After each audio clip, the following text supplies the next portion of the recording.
Welcome back to On the Same Page. We are on Daf Tes Amud Aleph, 9a of Masechtas Megillah.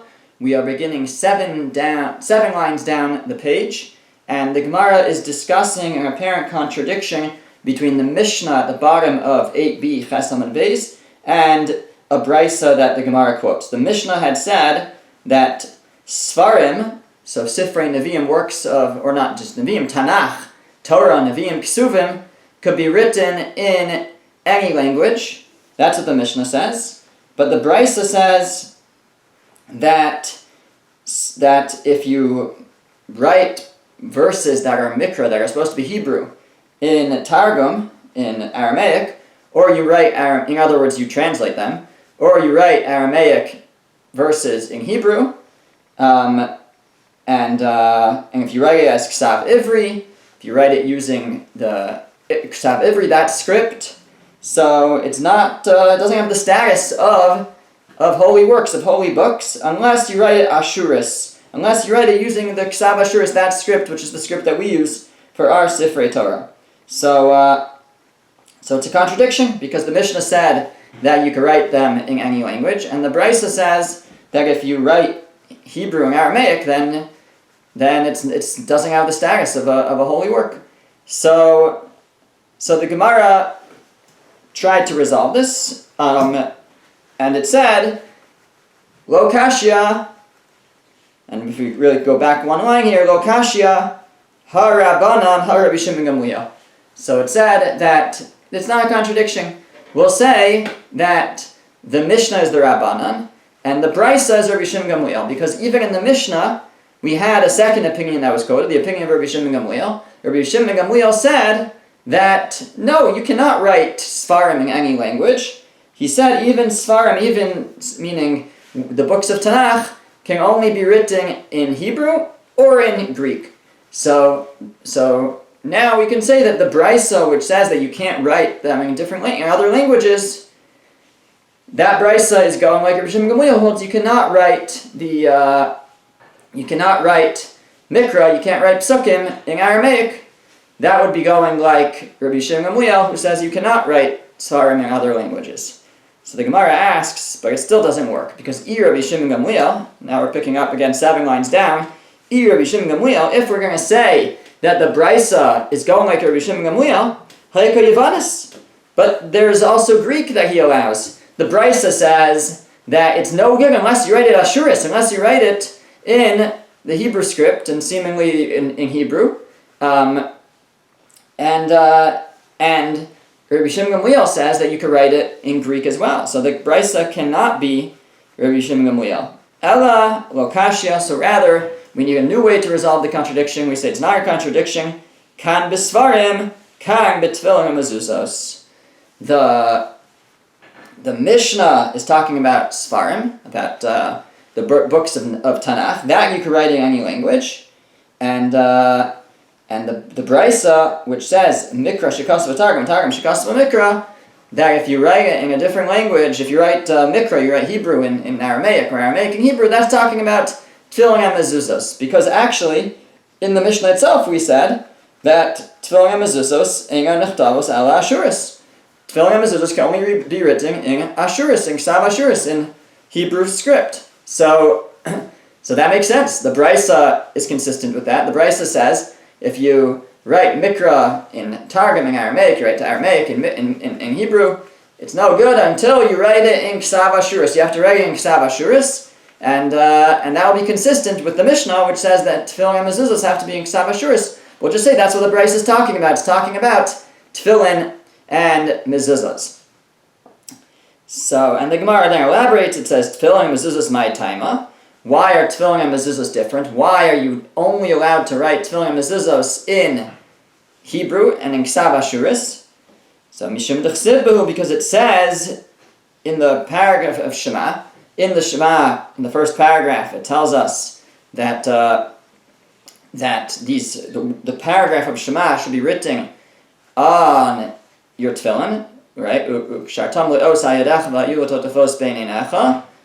It should be a sign on your hand and between your eyes, and you should write it on your doorposts. So that's where we have the mitzvah of tefillin and mezuzah. So, and what does it say there? It says, V'hayu hadivarim ha'ela asher anochi mitzavecha yom alu v'vecha, dot, dot, dot, dot, dot. And it says, V'hayu hadivarim ha'ela. It says, and these words should be, and then it says, and write them on, put them in your tefillin, write them on your doorposts. So it says, V'hayu, they should be, says the Gemara, B'havayasan Yehu, which teaches me they shall be as they are. That they have to be this way, meaning they have to be in Lashon HaKodesh, they have to be in Hebrew, and they can't be in a different language. That's what it says by tefillin and mezuzahs. That's why tefillin and mezuzahs are unique. Sfarim, works of Tanakh, doesn't say that. So Sfarim, Torah, Nevi'im, and Ksuvim, you could write in any language. But that's the Mishnah says. But tefillin and mezuzahs, the Mishnah says, can only be written in Hebrew and in Ksav Ashuris, in this Ashuris script, and that's because it says V'hayu, that they have to be as they are in the Shema. But ask the Gemara, but that doesn't make sense to say that the Brisa is talking about tefillin and mezuzahs, because my targum shekasva mikra ikka. Because what example of Aramaic that you write in Hebrew is there in tefillin and mezuzahs? There are no Aramaic verses in tefillin and mezuzahs. Bishlama Torah. It makes sense if you say it's talking about Torah, because in Torah there are some Aramaic words. Ika yagar sahadusa. That says there are Aramaic words of yagar sahadusa. Yagar sahadusa is the name that Lavan gave to the place that he made a pact with Yaakov. It says Yaakov called it Galed, which means like the pile should be a testimony, and Sahadusa from like Sahadi in Aramaic, it's, I guess also the same type of thing. He called it the mound. I assume Yagar means something like that, but the point is it's Aramaic. I think it means something like the mound of testimony, just like Yaakov called it Galed. So, but that's Aramaic. In Surah and the Torah, there's Aramaic. So if you would translate that Aramaic into Hebrew, it wouldn't be good. That's what the Brisa could be saying. But that's only if the Brisa is talking about Torah.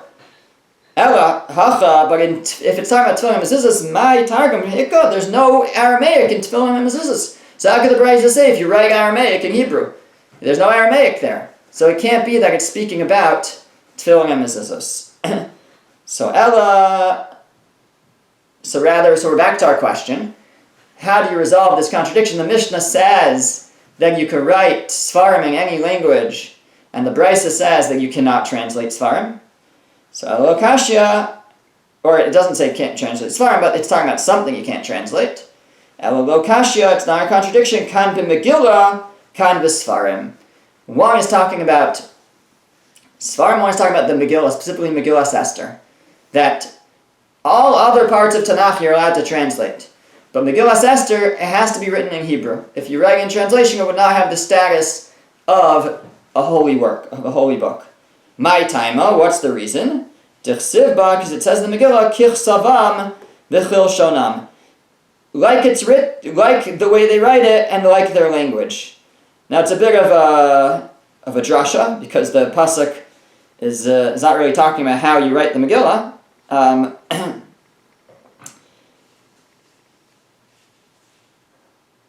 It's saying that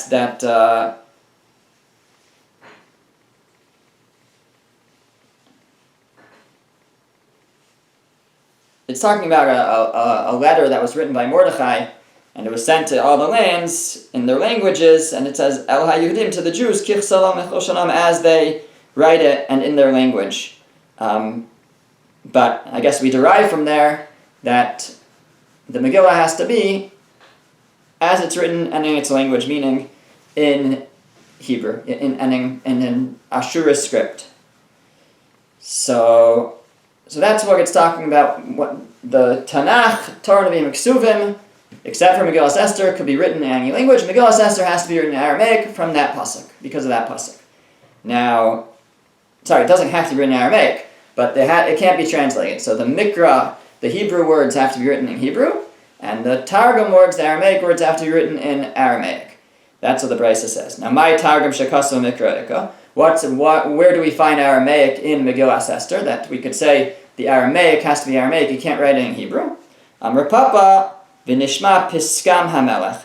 The pasuk says that the decree of the king will be heard, and the word piskam, decree, is Aramaic.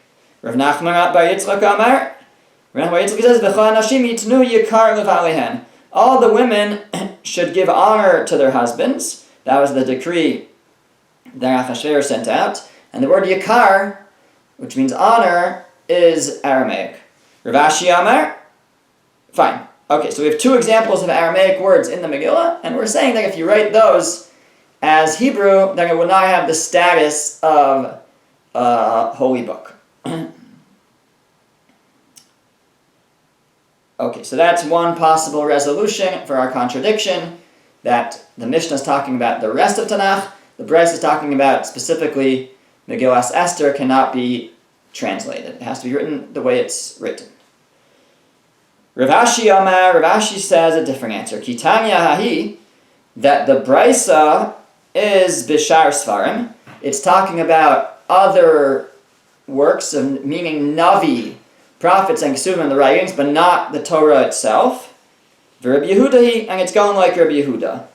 And we're going to see that Rabbi Yehuda holds that there's a difference between Torah and Nevi'im and Kesuvim. So even though Rabbi Yehuda, fine, it's going like Rabbi Yehuda, and Rabbi Yehuda, I suppose, has a similar opinion to Rabbi Shimon Gamliel, in that he's going to allow Torah to be written in Greek, but he's going to say, different than Rabbi Shimon Gamliel, that Rabbi Yehuda holds only Torah can be written in Greek, but Nevi'im and Kesuvim cannot. So Rabbi Shimon Gamliel said it across the board. He said the Svarim, meaning all of Tanakh, it can be written in Hebrew or Greek, but that's it, no other languages.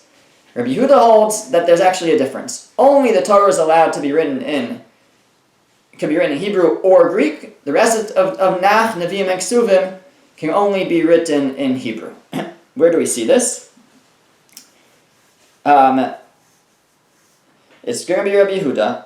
D'Tanya, we have a brisa. Tefillin u'mezuzos eng nichtavim ala ashuris.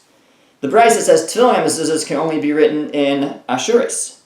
V'raboseinu hitiro Yavanis. And the rabbis permitted Yavanis, permitted Greek.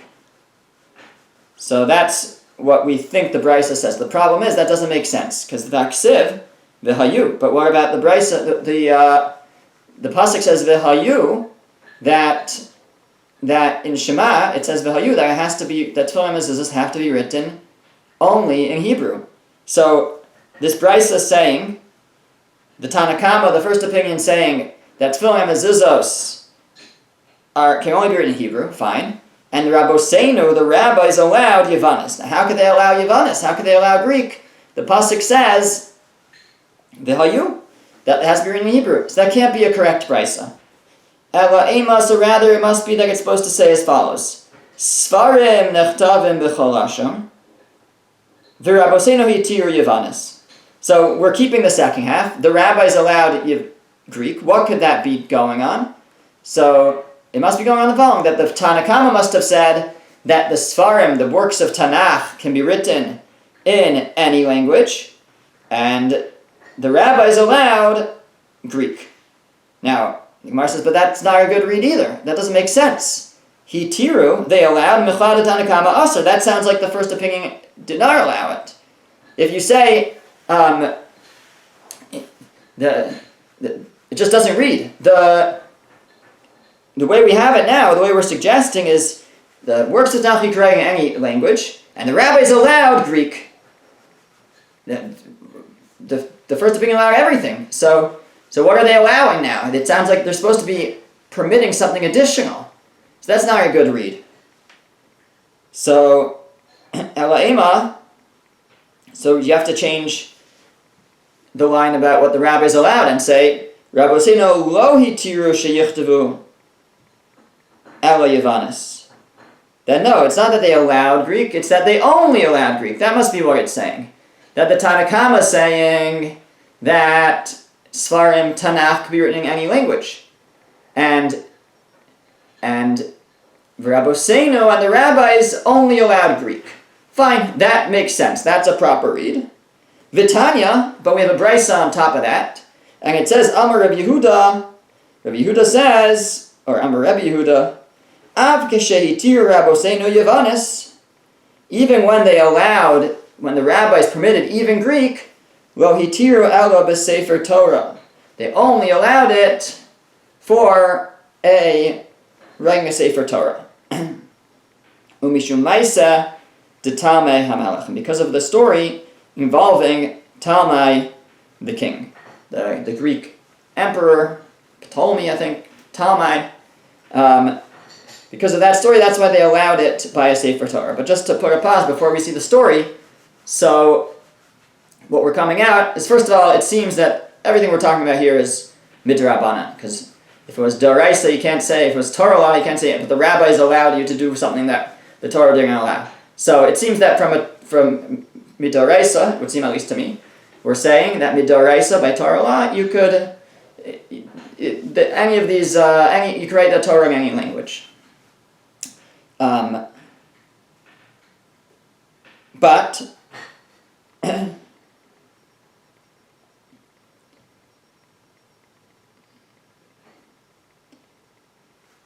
that's really actually what the Tanakh, right, in our current version of the Brisa, this Brisa, that's what the Tanna Kama says. The Tanna Kama, the first opinion, says that Sfarim Sifrei Tanakh could be written in any language. And then we say, but the rabbis only allowed Greek. So so that's a derabanan, that they came along and said, by Torah you can write in any language, but we're going to restrict it to only Greek. And Rabbi Yehuda says that really they wanted to forbid everything, but they made one exception for Torah itself, but not for Nevi'im and Ksuvim. Now once that's the case, so now we can go back, before we see the story that prompted this, but now we can go back and explain that the Brisa, which says that Mikra shekasu tar and Darma shekasu Mikra, like if you write a Hebrew pasuk in Aramaic, or Aramaic pasuk in Hebrew, it's no good, it doesn't have the status of a holy book.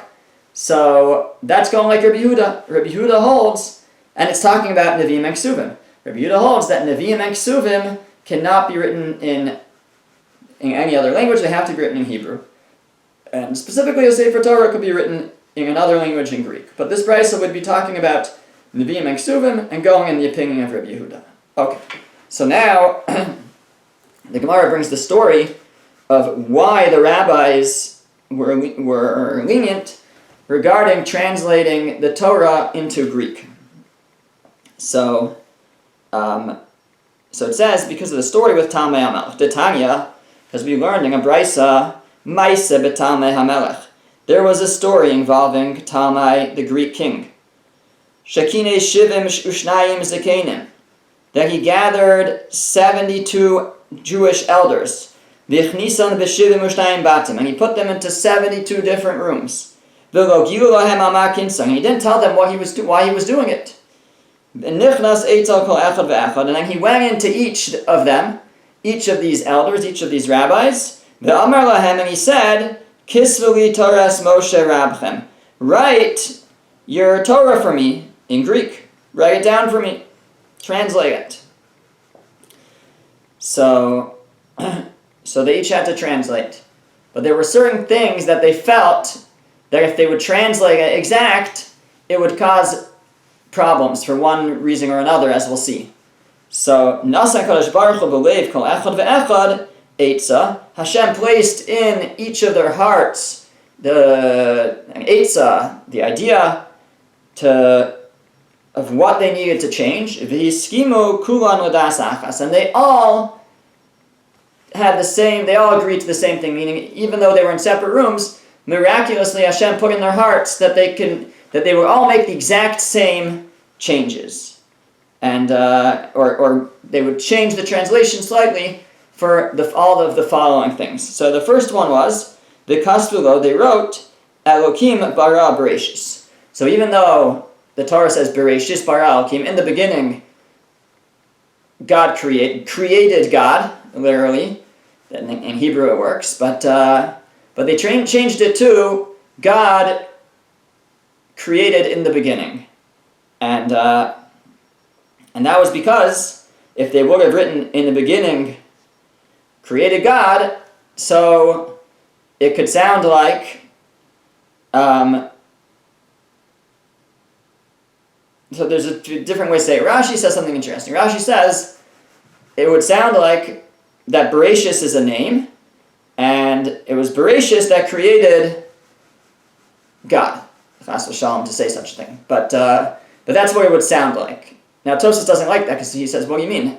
They're translating. It wouldn't say Bereshis. It would say in the beginning, just in Greek. So Tosfos rejects that. Ultimately, the Maharsha takes an approach that in their view, you have to mention God first. And if you don't, it must be for a reason.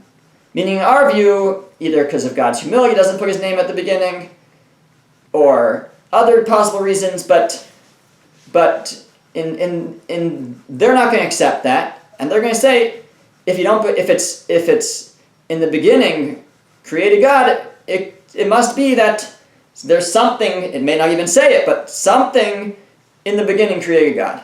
And there's more than one God, and that's how they would have understood it. So that's why the rabbis thought that it's necessary to translate it as Elokim bara Bereshis, God created in the beginning. Okay, the next thing was that the pasuk says, Nase Adam, that God says, let us create man, and they changed it to Ese Adam, I will create man. So again, there's a reason why it's in plural. The reason Rashi quotes over here is the idea that, actually Rashi over here does not bring down the reason, but Rashi in Chumash says there's different reasons in the commentaries why it actually says Na'aseh, let us create man. Again, Rashi brings a medrash that God was consulting with the angels, even though he didn't need to, but that's God's humility. But again, there could be many reasons why it says it, but it would not come across well for the Greeks, and they were going to accept our explanations. So therefore, they changed it to, I will create man. B'tzelem u'b'demos, in my image and my form.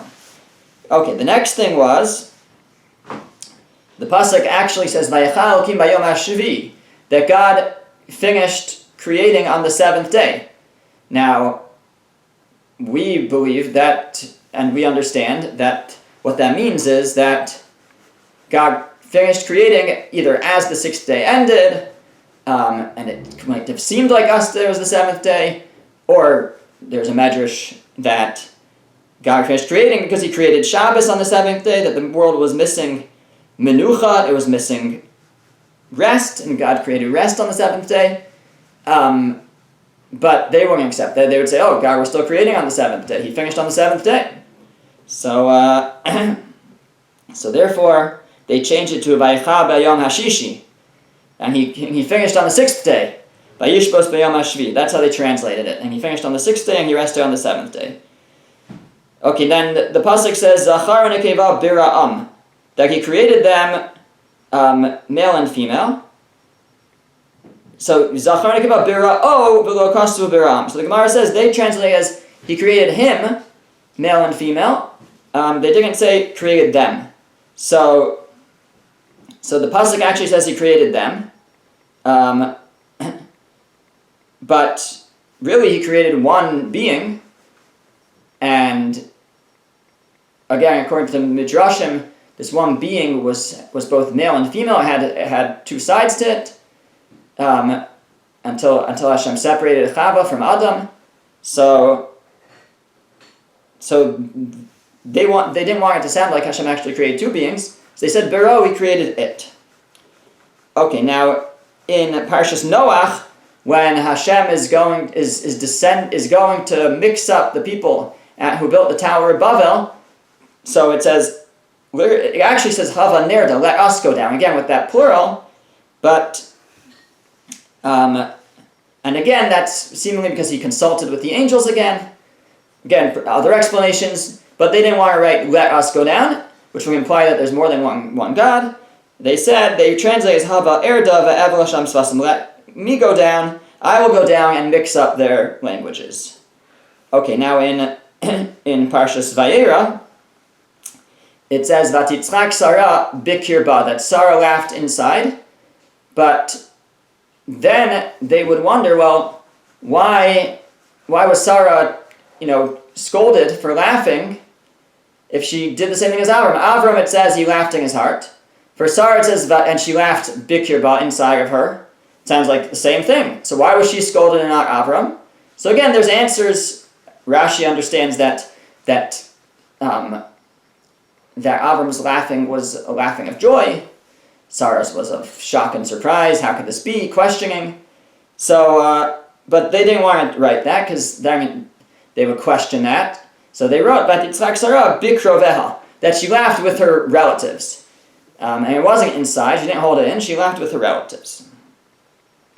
Okay, now, later, when I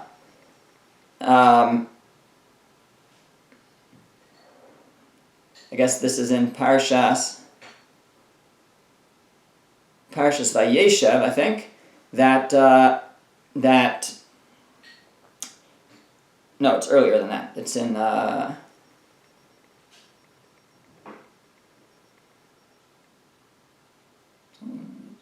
whichever parsha it's in, with the story of Shechem. So when actually the pasuk that's actually quoted is in either. The pasuk here is in Parshas Vayechi, when Yaakov is blessing his children and recounting what they did. So Shimon and Levi, he says, "Ki va'apam hargu hargu." Literally, the pasuk says, "Ki va'apam hargu ish." In their anger, they killed a man. Uvirtonam akru shor, and in their desire they uprooted a shor, an ox.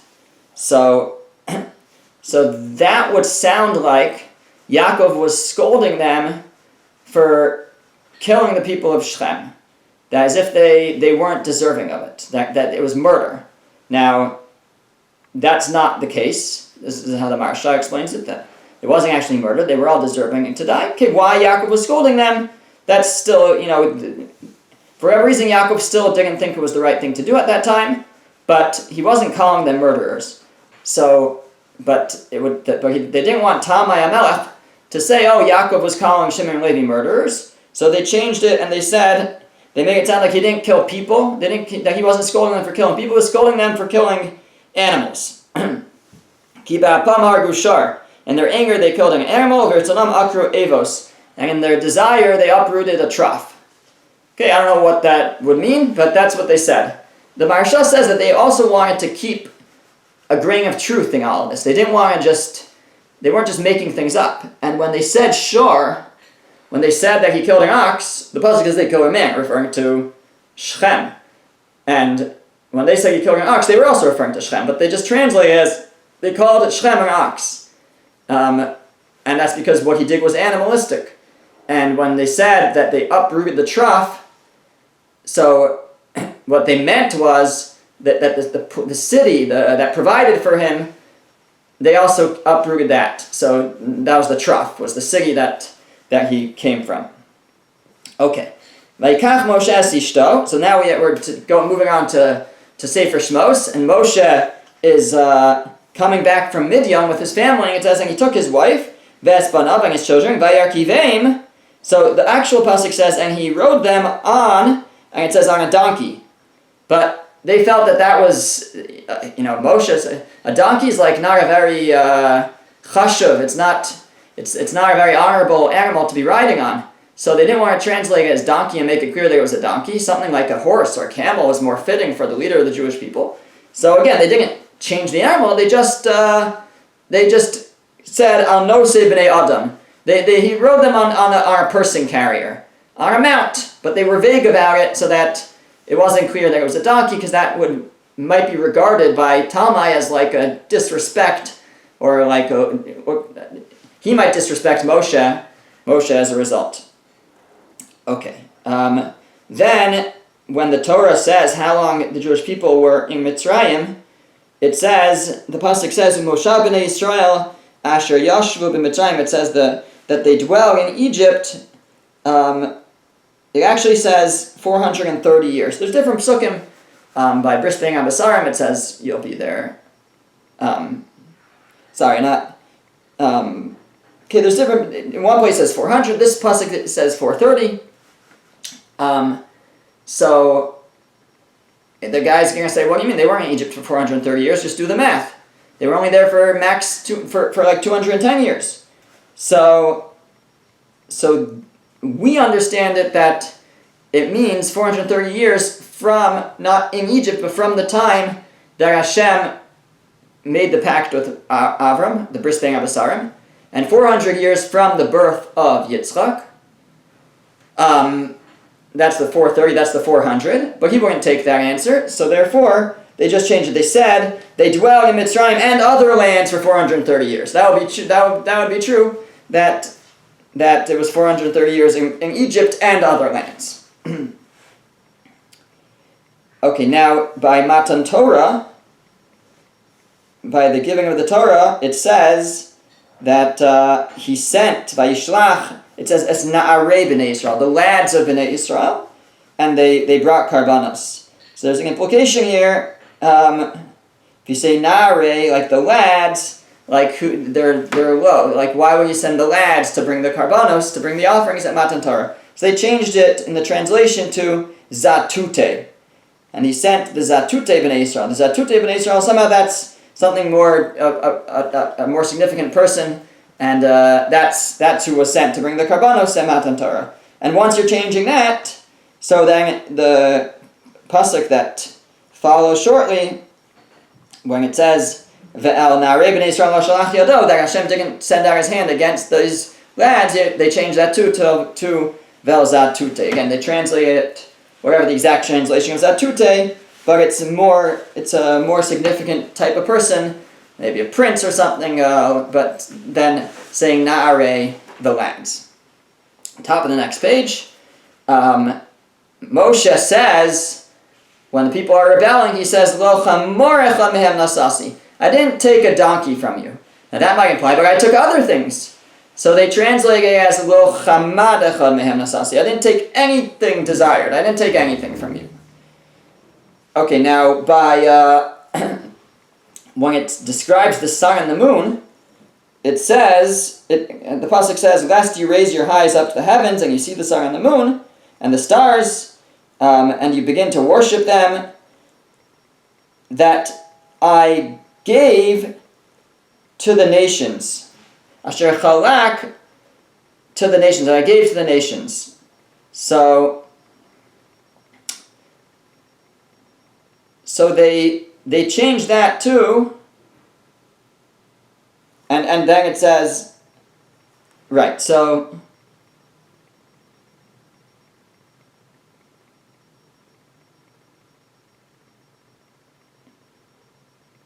here they add in that I gave to the nations to provide light for them. Otherwise, it might sound like Hashem is saying, I did make these like into gods for the nations, but no, they don't want to.